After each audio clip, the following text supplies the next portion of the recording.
Good morning, good morning, good morning.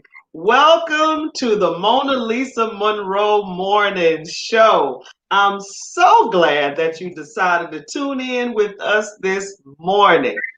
Please get your coffee and your tea because we have a lot to talk about this morning. As we state every time we open up, you know how we roll at the show. We talk about three red hot topics. We conclude, and I let you go about your merry way. But today, once again, we have a special guest. If you missed us last Thursday, I decided to spoil you again with the one and the only Dr. TOURE. Welcome to the show, Doctor. How are you this morning? Doing excellent, doing excellent. Glad to be here. Yes, indeed. Yes, indeed. Glad to be with you Awesome. again. Awesome. I'm so happy that you decided to drop in on us again today. Matter of fact, I would love for you to be a staple every Thursday for the month of February because February is what? Black History Month. Now, it's mighty funny. It's mighty funny that the impeachment trial and everything is in February, taken away from the Black History Month, but that's a whole nother show, okay? Knowing that this is our only month, quote unquote. But anyway, moving right along. If someone missed our show last Thursday, Doc, can you tell us a little bit about yourself? Um, Member of the North, Georgia and South Carolina. Family ties going back to at least 1800s. Here, Georgia and South Carolina. So that have South Carolina experience, Georgia experience, family compounds as family land of my family going back to the late 1800s. So again, Mm-hmm. we know that we have those ties with regards to that, and so we don't lose sight of that. And so again, a product of right here of the people. And then we have our museum in Riceboro, Georgia, Gitchikunda, that we tell people is the epicenter for African culture in the United States. Wow. And see, and that's what's so amazing about this place. I'm moved here from Texas, and this place has so much rich history. And that's what I wanted to tap into for the whole month of February for those who, might not know. But I tell you what, you think Oklahoma had something going on, like considering Black Wall Street, but I hear we had our own Black Wall Street. Can you tell me a little bit about that craziness? Okay. Now, and let me be clear about this and throw this out there so your listeners, no matter where they are, because I have used this and talk about, say, Black Wall Street, in area in any place where black folks were, wherever black people were, we had our Black Wall Street. We might have Center Avenue. We might have Browntown Road. We might have, Auburn Avenue. So we had those centers. So now Tulsa Wow. as the most popular of all of them. And then also you go to the Hayti community in Durham, North Carolina. So with regard to that, we had that. And then you go down to Miami, wherever black people were located at, they had those centers where they were spending their dollars. They had those centers of places where they had their businesses that again, people were coming to them. And that doesn't mean that it had to be in a large city. It could be in Uh-huh. a small town. It was happening. And so that's why I tell people, I say, we got to know about those places because it is so important to who we are that we tend to think that somebody else made us happen. When I'm Wow. saying, no, you made you happen, that your people made you happen, and that what Right. has happened, some of us have now gotten blind to it. But in fact, guess what? We were making monies in those areas prior to integration, prior Man. to the interstate highway system, prior to Mm. the projects that were put in these communities that were economic centers for us. So yes, I tell folks, guess what? All places had them throughout this entire country, and what has happened so shamefully is that some of them have not been forgotten. And so, for my role being right here in this area, being in Savannah, but I can take it outside of Savannah. But then in Savannah, we had our Black Wall Street areas, our economic centers. And that again, just to throw a shout out on the east side, we had East Broad. That was a center for us. Later on, Waters Avenue would be a center for us also. But then the major one that was a regional, oh, excuse me, let me go and say this right here. See, the major one, the most we think about just in Savannah, they're going to think about West Broad Street, now called MLK Jr. Boulevard. But guess what? People don't even understand it. That's why, again, because our work of being out there, putting out there, letting folks understand that MLK on West Broad Street, and it was nicknamed Black West Broad, was this. It was a regional center for us. Regional. That meant people, Regional. that's right, people in Southern South Carolina, coastal Georgia, everybody was coming on that part of Savannah, coming there because our businesses were right there. So again, I even have folks who go and talk about as children that when they were coming from coastal Georgia, coming to Savannah, they had little ditties, had little songs about them singing, coming from home, coming to Savannah, to coming to West Broad Street. So that So was the what power that was what we had happening, and that we were a regional hub for our people. And see, that's why it becomes so dangerous when people begin to have us thinking like, because somebody in South Carolina, they can't tell us what's going on in Georgia with what's happening with us in Savannah. I'm like, that's incorrect because we always talked about what was happening here. That people in yeah, Georgia can't tell us about what's happening in Savannah. When we right. were talking about, because we were spending our dollars with one another like that. Only Wow. when we compartmentalize and follow the dreams, excuse me, the misvision of these other people, do we separate from how we used to be. We all were focused on, and Savannah was the epicenter for all of us. That's why That Savannah meant something to us, all black people in this region right here. And see, today, see, and get it. that's just how we used to function. We used to, I mean, if you had food, we all had food. If you had whatever, we all had whatever. And now it's like get yours, get mine. It's all about us. I mean, that's separatism. That mindset is just not us. Good morning, Mike. Good morning. Good morning. So that's what I wanted to talk about. I mean, I don't want to say that this is brand new because it's not brand new. The mindset has been embedded in us for a long time. But I mean, how do we get that back? I mean, right now, what's on this particular street that's black owned? Is it still black owned? Well, I'll share this with you that If you go from River Street, you must go to Gaston to come to the first African American owned establishment on MLK, and that is Diaspora Marketplace. I'm not talking about museums. I'm talking about a business that, again, that's for us, by us, in particular foundation. Because Right. here again, diaspora marketplace, because the shinholsters, they have their business there, but then they also own the building. See, and that's why I tell folks that was a part of the key when we had our economic power. We had the businesses there, but we had also owned the building. That's right. That's key. And that's economic power, because let me see, there was a Jewish West Broad, and so again, so that you had a Black West Broad. And what's unique about, I tell you about the Black West Broad story, is that you even had Chinese American businesses that were on Black West Broad or in the area of Black West Broad.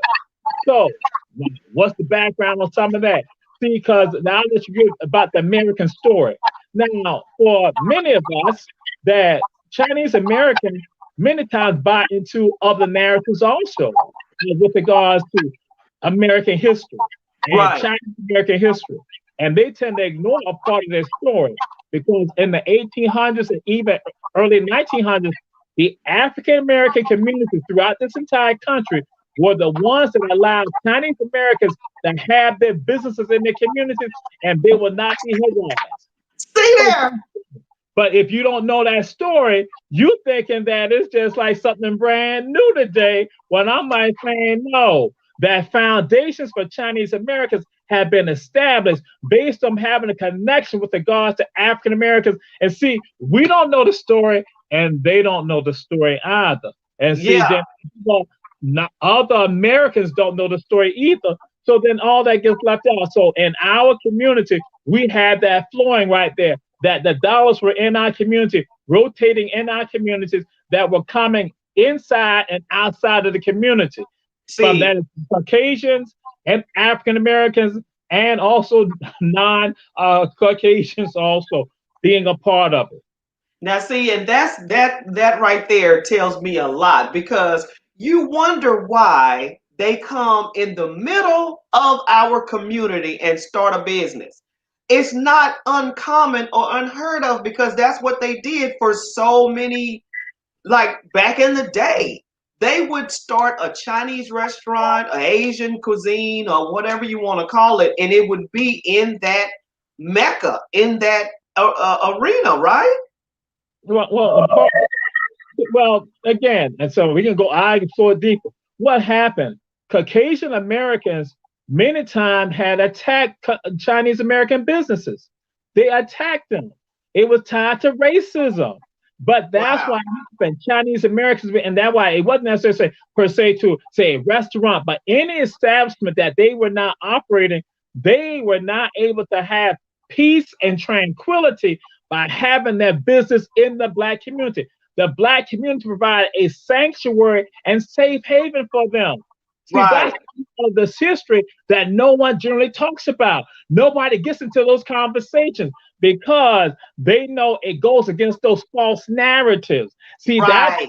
Monalisa Monroe show. We throwing it right out there to you right now Right. for you We to get get some views that you ain't normally gonna be getting. And guess what? Take that to the bank and invest that right there, because that's that's right. what happened. So that is early 1900s, late 1800s. So this is before the 1960s and the 1970s Right. days that we're talking about. We're talking about the foundation of those who are generational Americans. That now See, the wealth that some of them even have, they have to look back in time and say, "Wow," because my great grandmother had a business, or my grandparents had a business that was tied to and connected by a Black community.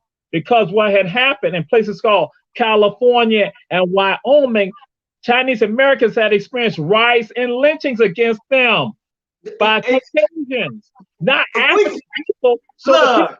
realized that they are going to let us have our business and let us live. So that gave us, whoo, a place to relax, that we can now go and thrive. But later on, the next generations and their families will turn their back on the story. That's why it takes somebody like a JAMAL TOURE to come along to be the one to put it out there. Now, see, and that is good stuff, Doc. That is good stuff because, I mean, think about it. We've always been a safe haven. We've always been the safe bet for any and every race. I mean, you can just think about it. We have accepted. I don't care if you're white. I don't care if you're Asian. I don't care what nationality you are. We have accepted you in some form or fashion. And let's break it down. Entertainment. Let's just go there. Entertainment, Justin Timberlake is as white as they come, but yet he gets a BET award. Why? Because we accept him. You see what I mean? We are very, very accepting. Good morning, everybody. We're on fire here on the Monalisa Monroe Morning Show. We're doing a little snippets of Black history and the Black Wall Street that was here in Savannah that we're getting some education on. So going back to this, if you think about it right now, the crimes on Asian Americans are going up because of the brutality and the beating and the the unfortunate happenstance of the coronavirus being linked to them in the very beginning. They are still getting abused, but yet, where's the safe place?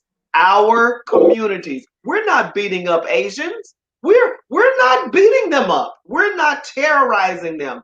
But there's other people who are. So that just goes back to that safe space. And it's so crazy because the narrative for the police, the narrative for everyone else is that we're violent, we're barbaric, we're animals. Where that come from? We used to keep your children. We used to take care of your children. But that's a whole different story, Doc. I'm telling you, this is good stuff. Wow. Wow.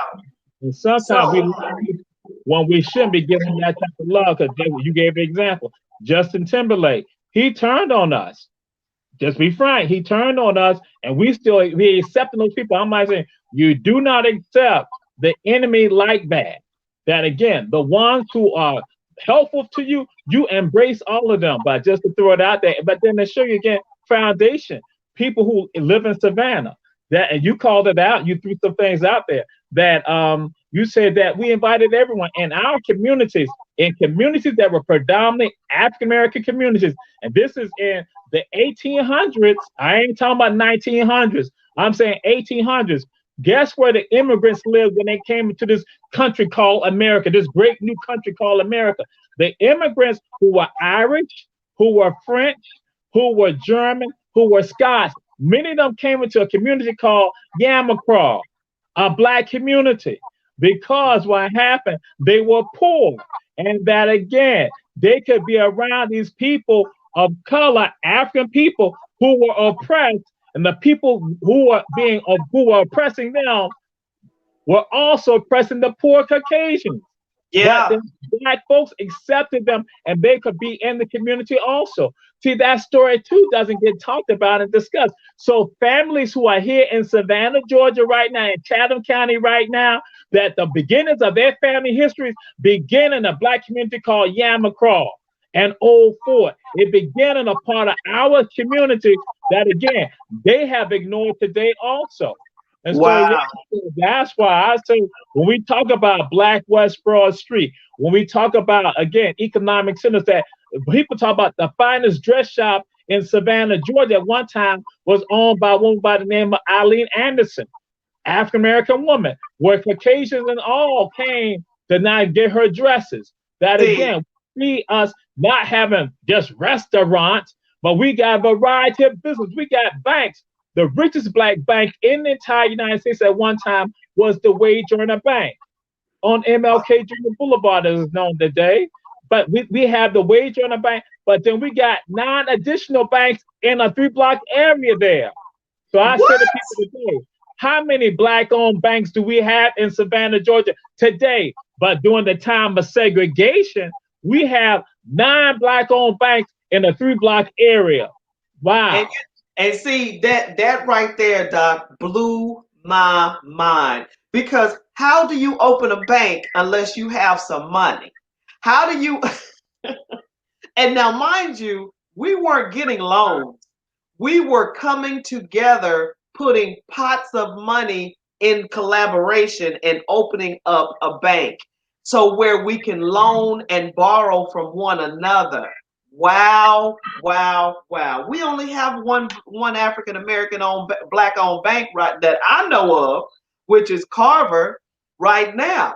Now there are some black owned banks, but it's only one that I know of that's in the Savannah area. Just one, and you're absolutely correct. And so I go and say to people, see, because we tend to think that we're so smart, we're so elevated, we on top of everything. And I go and say, check this out. If back in the time of segregation, the time of outright and notorious hatred, if black folks that had 9 black-owned banks in a 3-block area, why we can't have more than one today when we got all this freedom right now? So Man, with, with all that's this the freedom, million that's and the we million dollar question. homegrown institutions. I'm not talking something that to come from outside. I'm talking about internally. It was happening right here. You had See, black millionaires are being created right here. You had black people that are owning mattress companies right here. Mattress companies. They were right. making mattresses. That This again, we had that right here in our area from River Street going down MLK Junior Boulevard or West Broad Street. So we see this type of formation that's happening in our communities. And like I say, this is not just Savannah. This is the Black Wall Street story of many other places too. And that's why I say we gotta make sure we make the call for people to say, reinvest in yourself and read more about yourself. yes, and that would empower you to know that you can do anything. I mean, like right now, the because of the economics and because of who we are financially, where we are financially, if you listen to the media, you think all of us are broke, busted, and disgusted, but that's not the case. That is not the case. And for you to want to start a business and feel like you can't because of whatever reason, that's where the people that have it can come in and help those who don't, and then you'll be able to start your business. I mean, because back in the day when I studied the high tea, you know how ladies have tea time. Well, we used to get together back in the day and have tea, all right, but we're collecting money for scholarships for some of our students to go to college. Every meeting, it's not just he say she say. Every meeting is not just this. We're getting together to do some business. We're getting together to raise money to build up our communities economically. I mean, come on now. We have to start getting this in our minds, and we do. It's just not on the media. It's just not in the news. So if you're stuck on the news, you're gonna be lost. So speaking of that, I was watching the news, Doc, and they were telling me a little bit about the Geechee Gullah Festival, and my toes started twinkling. I'm like, Geechee Gullah? Y'all have a festival here? What is that about? Well, for Gullah Geechee people, we have a variety of festivals. It's not just one festival. The most popular festival is the Gullah Festival that's in Beaufort. That is Memorial Day weekend. But I tell folks, the season of our festivals begin generally. It begins first with the Hilton Head Island. On Hilton Head, they have the Gullah celebration, and that is what will happen. They will start the entire month of February and do various events during the month of February on Hilton Head for the Gullah celebration there. Now, what Savannah has started to do, and that is with regards to a Gullah Geechee festival attached to also the Weeping Time, and that is in March. That's done in West Savannah, and that is I would say, the the, the renaissance of the Gullah Geechee Festival back in Savannah. So again, Ah, so that's why March. And in April, we have what is called at Geechee Kuna, our festival, which is called The Gathering, that we've been doing for some 20 years now. And so, but last year it was virtual. This year seems will be virtual also because some of our festivals are not going to be face to face because of people and the conditions. In addition, what used to happen in the Paul's Island area, South Carolina, they used to have the Rice Fest that was also happening, be in the latter part of March, early April. And then now when we get out of April, we then go into March, as I mentioned, you have, excuse me, May. You go into May, and that's when you then have the largest celebration, which is the Gullah celebration in Beaufort, South Carolina. Then in June, you have what was the Georgia Sea Island celebration on St. Simon's Island, Georgia. And then also you have the Juneteenth celebration that has now been connected to the Telfair Museum that's put on by Sister V, where she has Queen Quet and Jamal TOURE, the African Spirit. So that's why anybody ever asks a question about Queen Quet, then they know for a fact Jamal TOURE and Queen Quet go back in time. But that's another thing we'll get into about that on something else. But then in June, that fourth Saturday in June, is the longest running Gullah celebration of all, and that is the Fusky Day. Yes, the Fusky, ah, the brothers right here who live in Savannah, the fourth Saturday in June, that's when the Fusky Day is held.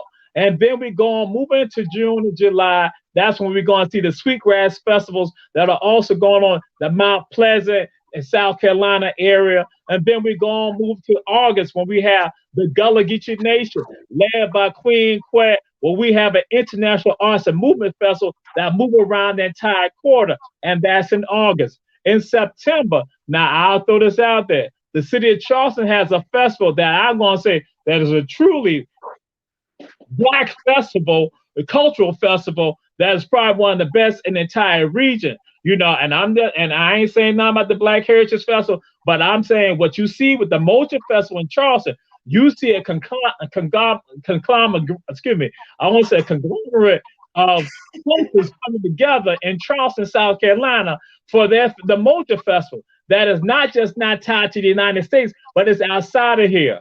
And then we ah. move to the Rice Fest in Riceboro, Georgia. That's in November. That's also then you have Penn Center with the Heritage Day on St. Helena Island. And then Geechee Kunda has the sugarcane harvest. Also, that's the Saturday after Thanksgiving. So I just gave Wow. You in a know, nutshell our festival. That's why I say so. It's not just one festival; it's several of them. With regards to us, and that why, and the ones that I named are the ones that we control.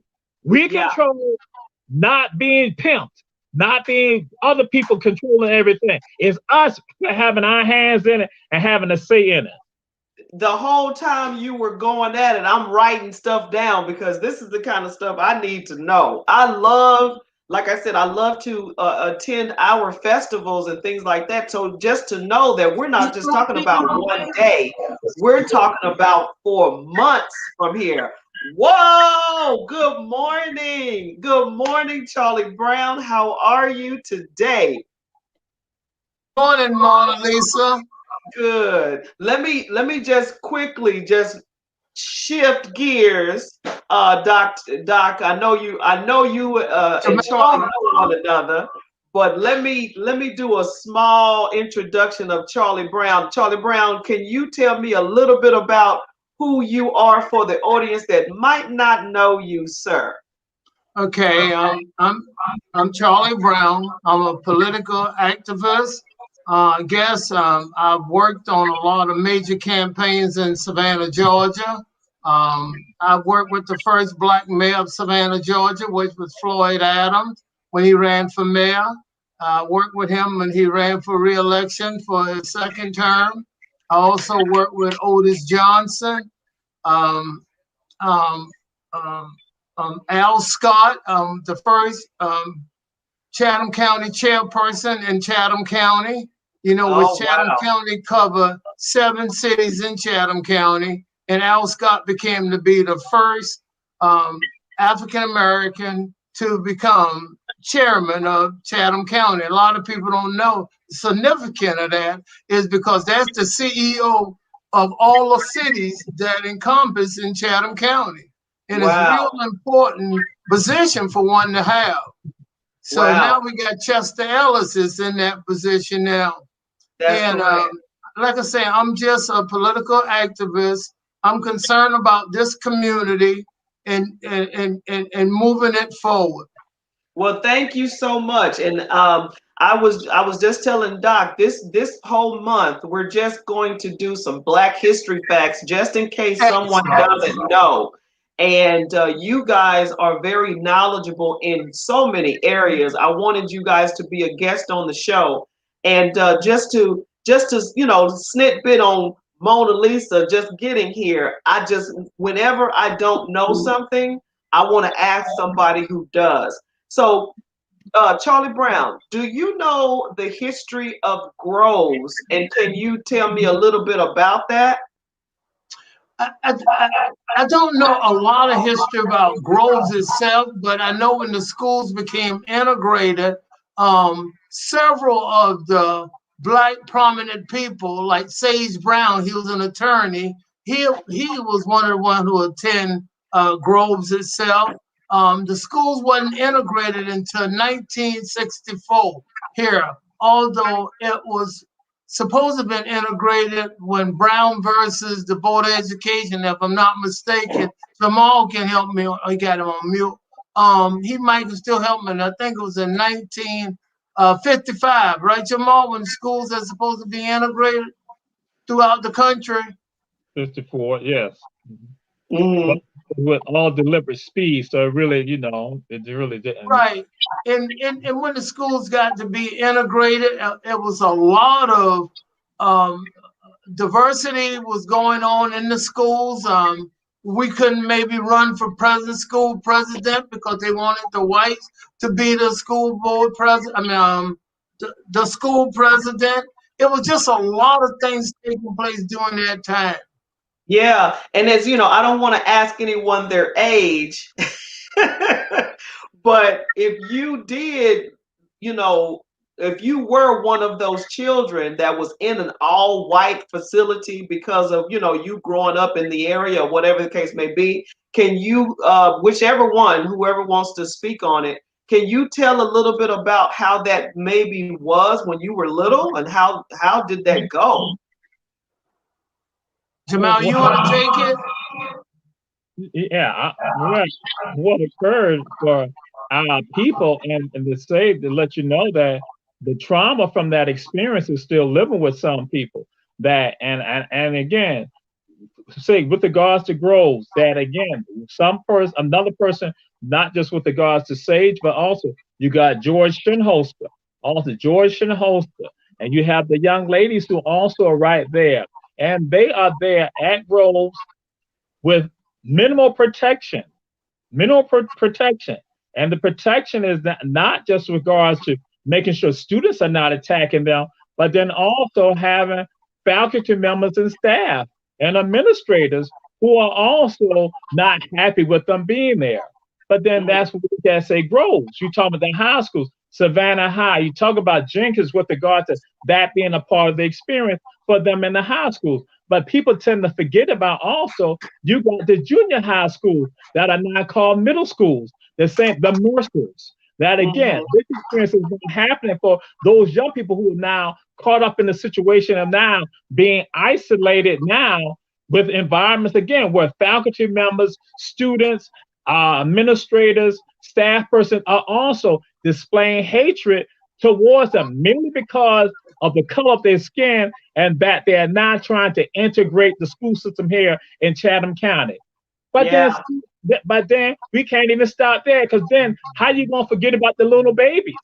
Because the Right. same thing happened with regards to the elementary schools. And people generally forget all about them, that even they now experience the same thing. And they, in some cases, don't have the wherewithal to try to figure out and understand why are these people treating me like this, or why am I not getting the same treatment? Exactly. Again, Exactly. are still dealing with some of that. I have people who talk about that when they were leaving from Wilder Middle School when they're the first one to integrate Wilder Middle School or junior high school. That how they gotta go through the woods. They're like so that the white boys won't catch them. So again, and these are people who are now grandparents in Savannah, Chatham County, Georgia. Yes. I'll give you an example. Yes. In 1967, Beach High School was the first, when school became integrated throughout the state in AAA, Beach High won the state championship. The most valuable player was a gentleman called Rudy Kennard.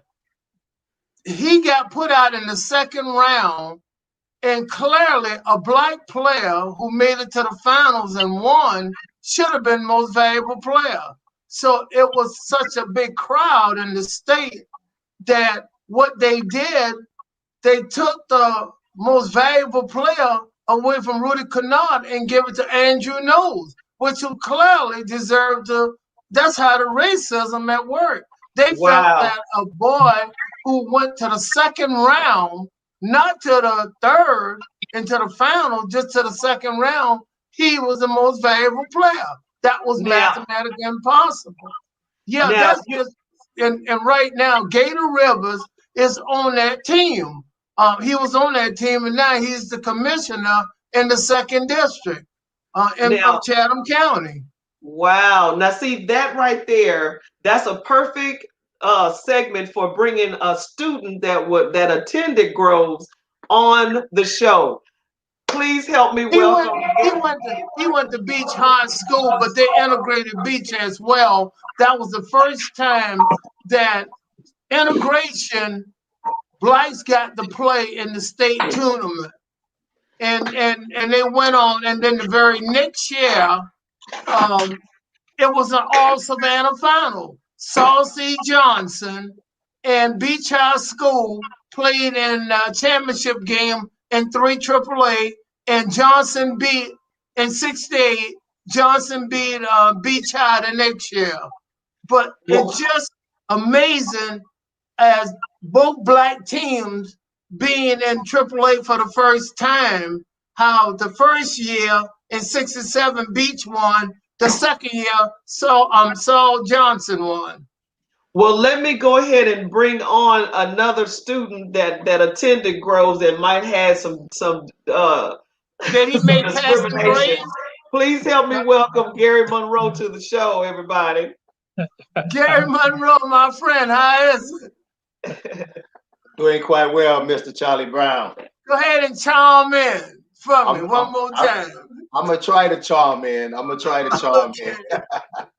It's good to see you. Monalisa doing a really good job in this Black History. And it's a pleasure for me to be on my friend Jamal. He got vast amount of knowledge about Black history in this city. And we've been a part of it. And believe it or not, I was sharing with your wife, I was talking to on the phone. I was the first Black Orkin man in Savannah, Georgia. And I was the first Black representative in the South for the Nestle Company. And, I've been the first in a lot, but my number one concern was why they're not hiring more Blacks, because I just didn't want to be the only one. I wanted others to be involved as well. Well, first of all, I didn't know you were talking to my wife on the phone.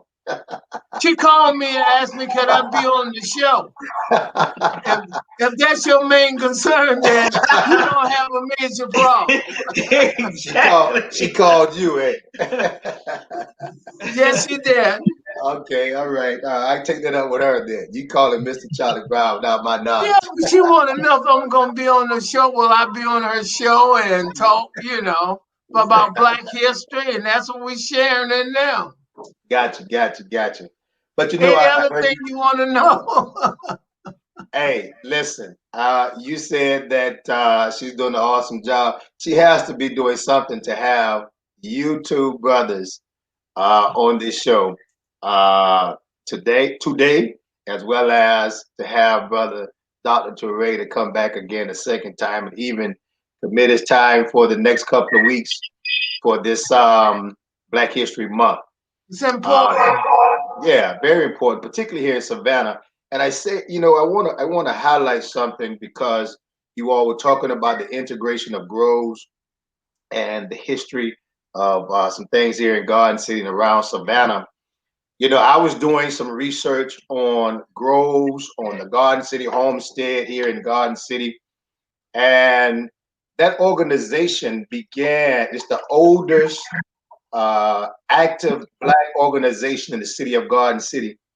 They organized in 1963, and I was talking to Brother Leonard Harris this morning, and I was saying, "Wow, our leaders in Garden City were in tune and in touch. The fact that they began to organize here in Garden City to begin to do some things for the Black community. When you think about what was going on in '63, Medgar Evers being assassinated, when you think about the March on Washington, you do your history talking about the integration of schools, Dr. Otis Johnson leaving Savannah State and going to Armstrong. All of these things were happening in 1963. And so to see that the residents here and then the integration of Savannah High and Groves, the first two high schools integrated in Chatham County, it kind of moved me to think that our leaders here in Garden City were in tune and in touch with what was going on nationally. And I was like, what can we do? It's not, I don't know if to say what can we do to awaken the mindsets, not only just the people here in Garden City, but the people around Chatham County, and particularly our elected officials, to become more unified and in tune and in touch to what's going on with the Black community nationwide, worldwide, to bring some type of synchronicity here that we can accomplish. We talk about Black Wall Street, and I hear Dr. Touré said that while Tulsa, Oklahoma was the most recognized, there were Black Wall Street type organizing in all of the communities where there were a Black community. So what can we do today to bring some that type of awareness here today? I'll give you an example. When I was a lot younger than I am now, there was a gentleman, Savannah Home Bakery on East Anderson Street. He was quite the entrepreneur. His name was Alexander McGriff. And what he did, he had a thriving cake pie business, and he had routes, and he serviced not only Black people, he had white people as well on his route. And his route consists all the way over to South Carolina. Segregation was not good, but yet it was good for us economic, because he's perfect example. We could not go a lot of places, so we had to go to Black hotels, we had to go to Black restaurants, we had to go to Black stores. So we had capital, and a great deal of Blacks I know bought property, and that's where property got in Savannah in Black hands, because we had economic. It wasn't the Black Wall Street or Oklahoma, but we had it here in Chatham County. And my mom said that some years ago. She said, segregation was helpful, when it came to Black people, because we had our own businesses, we had our own banks, as Dr. Touré was saying, we had our own. And so integration hurt us in a lot of ways economically, and not just the inequality of it all, but the fact that our dollars were spread amongst the different races as well. Doc, do you have anything to add to that? It was mainly concentrate. I can remember as a very young boy, my mom only went to Black places because all the white places and special restaurant, we had to go in through the back door. We had to really go in. Although I enjoyed sometimes going through the back door because the cook used to give me extra chicken and extra food on my plate. From the back. I'm serious, but at the same time, um, we need integration, but what we really wanted is equal access. Give us the same books. Don't give us books 2 and 3 years old. We got books the other school, like white schools, had already used for 2 or 3 years before we got the book. I don't think Yeah. Jamal might remember that, but I remember Go clearly. ahead. Go ahead, Yeah, Hal. I remember it clearly. Joe Merrill, do you remember that? Getting the books that other schools had already used? Well, I was going to get into a couple of things and what was said that what hurt us with regards to integration. I tell folks that there are various nicknames that are given to events regarding our history. Like Dr. W.E.B. Du Bois said that Reconstruction is called, he called it the splendid failure, Because Reconstruction was splendid, but it was a failure that could have changed this entire, if the dreams of Reconstruction had manifested, we would not have what we have going on today. And so I tell folks about integration. That is called the bad PR campaign, the bad public relations campaign. Because what has happened, and it stays with us today, it made Black people think that we had to abandon our communities and then go downtown and out to the malls, and then we see a decline of businesses in our communities, but then also we move out of the communities also and don't come back. And so in those communities, only impoverished people are left in those communities, only poor people in poor neighborhoods. So they're not going to develop properly because we thought that we could arrive that way as being Americans. When no, being an American is knowing that you can be who you are wherever you are. You don't have to give up who you are. And so many gave it all up. And so now we try to figure out why the young people act the way that they do, why the adults act the way that they do, why the elders act the way that they do, because you all gave up who you are. You don't give up who you are. And then your giving up who you are is also tied to your economics. And when you do that, guess what? They can ignore you. And so Charlie Brown, that is not just God, the secondhand books. Sometimes they ain't even give them no books and were charged for the books. So let me give you now a board of education history here in Savannah, Chatham County, Georgia, that Black folks who were impoverished, listen to what I just said, who are impoverished, they were charged for books that their children never got. Got. They were taxed for books for their children that their children never got. And these were impoverished children, and which means that sometimes their schools did not operate. Oh, this thing y'all talk about COVID, that happened in the early 1900s for some of our schools because school children go to school that maybe on a Monday and Tuesday, then others go on that Wednesday and Thursday. And guess what? They didn't even get the same books. I didn't get books at all. But were being charged for that by the Board of Education here in Savannah, Chatham County, Georgia. All types of economics. And guess what? Nobody talks about any of that. And so when you hear people advocating on the safety of our children and the fairness of our children, people act like that's something brand new. I'm like, no, it's not. It's something that has been demanded for the Black community here since the 1800s. Monalisa, one of the biggest protests in school history is that first, I am not Julius Hall, I'm Charlie Brown, because one of the viewers are saying, they say Julius Hall name. I'm just sitting in this seat. I'm Charlie Brown. One of the biggest protesters we had, Saul C. Johnson, got I think Jenkins' book, and they discovered the new books went to the Black school and sent it over to Jenkins. And the Black school principal did not want to give the books up. Matter of fact, it cost him his job, if I'm not mistaken, because he wanted to keep the books. And they did keep the book because it was wrong. And they protest, and to keep the books. The books went to the wrong school. Well, Because, both start with a J, Johnson and Jenkins. And somebody made a mistake.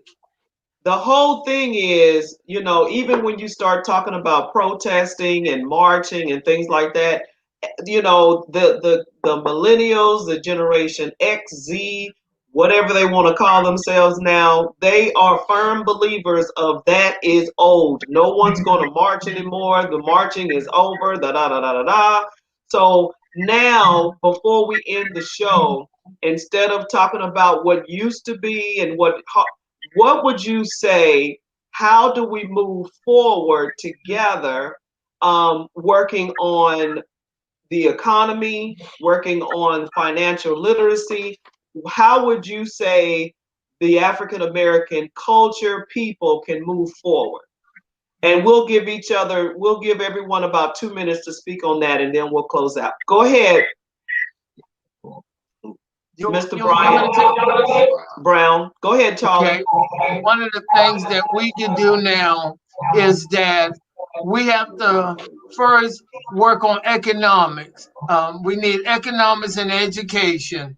My concern is that if you're going to start a business, we need to work and patronize and go in and make that African American business strong as possible, because it starts with economics. And that's the key. We can work on that and education. And I think if we can get this done, we can move forward. We don't have to rely on someone handing us something. We can earn it. We make enough income to support the Black businesses, and we need to stop supporting it. And I'm also concerned to make sure when we do open, we do customer service and treat the customers very well. Okay. All right. Go ahead, Doc. Well, I know to this that people make false statements. We have to address them about the false statements and the false excuses. Like people say, well, they might say, people today say marching will not make anything happen, marching and protesting. I'm like, come on, stop with that foolishness. That's why y'all talk about Breonna Taylor right now. That's why y'all talk about George Floyd. That's why all this is going on, because of that. I don't need y'all thinking this mental twisted stupidity like these other people. That you see it happen. You see what activism does. You know that's for a fact. But when people say stuff like that, that's really saying that they are weak, they are afraid, they are scared, and they don't want to stand up.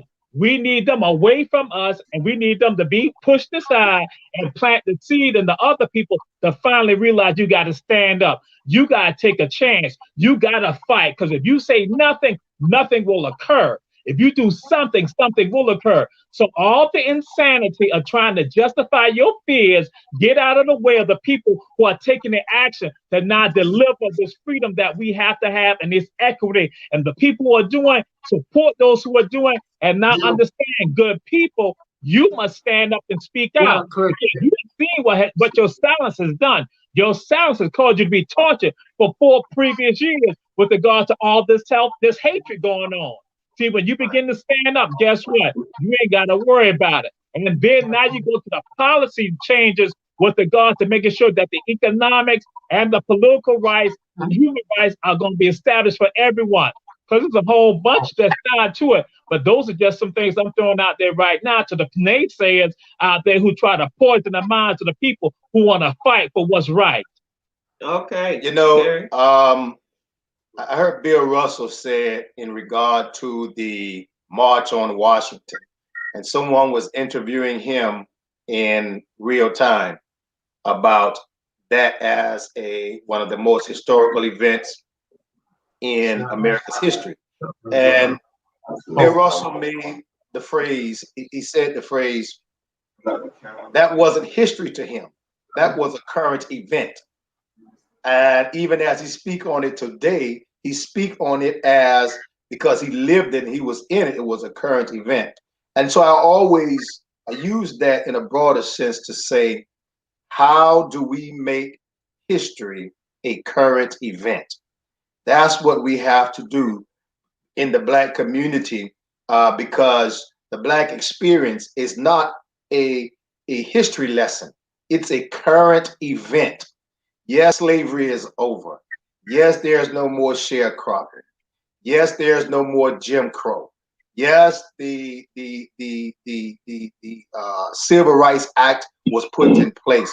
But the Black experience, and putting it in that context, it's a current event every day. Think about it. I've heard now. We all here today on this platform, we have a span of our age differences. And I can assert you that in each one of our generation, we've heard about non-black counterparts. Get over it. That was back then. I'm certain Charlie Brown heard it when he was a kid. Get over it. That was back then. Dr. Torre, you've heard it. Get over it. That was back then. I heard it. Get over it. That was back then. My niece and nephews, our children today, are experiencing their own degree of racism, discrimination, or hate and bigotry in America. So when someone says, get over it, that was history. What we have to realize that the Black experience is a current event every day. We cannot take this off. This is not a choice. This is not an option for us. We live it every day. Now, we have to make it relevant today. That's why it has to be a current event. Because not only do we have, say, non-black counterparts saying get over it, there's a lot of blacks that are saying, hey, listen, I'm not into that, man, or the marching, or I'm not into why does everything has to be black and white? They may have made a determination to say, listen, I saw a guy that I know, he had a post, he moved in a gated community, upscale community, and unfortunately, one of his children were experienced racism. And he responded in the text by saying, I didn't expect this to happen out here. I moved out of my community to move into this community so I would have to experience racism and discrimination. But it's like that's an oxymoron. You leave your black community and you move in the gated community thinking that just because you're there, that that's going to protect you from racism and discrimination. And here it is, your son sitting on his driveway stoop and he experiences racism. But I think if we're going to move to make it a current event, it just can't be with us about racism and discrimination. It has to be about organizing, economics, education, a national agenda, communal agenda. It begins for me because this is the realm I'm in where you can change policy, Right. where you can change policy. And that's getting involved in politics where policies can be changed, not just to say to just favor you. All we're asking for is just the scale to be balanced. Right. That whatever that is made available for one is made available for all. And I think the non-black community is afraid of a just balance because think about it. If you have been experiencing 80% and the black community has only been experiencing 20%, and now the black community and those who are coming up saying, hey, listen, let's have a balanced scale 50-50. You're gaining 30%, but they're losing 30%. Right. And even though it's just, even though it's fair, even though it's balanced, they are losing 30%. And that's a 30% that they don't want to lose. Wow, wow, what a show. What a show. I guess we lost Mr. Charlie Brown, but thank you so much, Charlie, for coming on. Thank you again, Doc, for being our staple for the February Black History Month staple guest. Thank you so much. And thank you, Gary, for your, of course, your appearance and your presence on the show. I thank you. And thanks everybody for tuning in this morning. Thank you. Click, like, and share. And if you're looking for me or you're looking to see the show again, please go to All Things Relevant Media on Facebook. We are there. Click, like, and share. Monalisa Thank Morning you Show. so much. Welcome, welcome, welcome. I thank, not welcome, but thank you for tuning in. You have a great day today, okay? Bye.